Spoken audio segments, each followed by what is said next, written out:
kanya ri adek machalo kaka data journalism oganda dhi bedo kachomo kanye kinde koses ma wakete ji kaka KUPS iguok kuom universities mago joma waketo universities yani waketo jo universities colleges polytechnics TTCs gi mamoko koro mag universities iloso gi university chik mag university omiyo gi power senate mondo gilos courses ka giseloso courses to gitero gi commission for university education kae to commission for university education puodhogi kose puodhogi tikelonwa gi KUPS kae to koro waketo gi available koro students neno gi kae giyiero gi koro iwacho gimoro kanyo ma important ni iluonge ni duplication koro adiera nitiere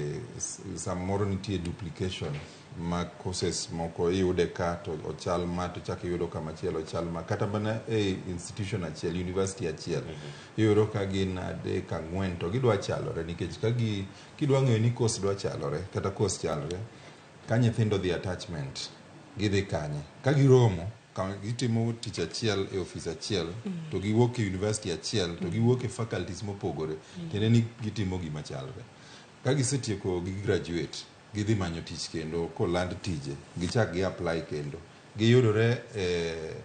interview achiel to giwuok e university achiel to gisomo courses mopogore opogore tiende ni kanyo duplication nitie koro universities ki owinjo bed ni ng'iyo gigo mondo gi harmonize mondo kik ibed ni i-train jomoko kuwuok e mbalariany achiel to gi train machalo topics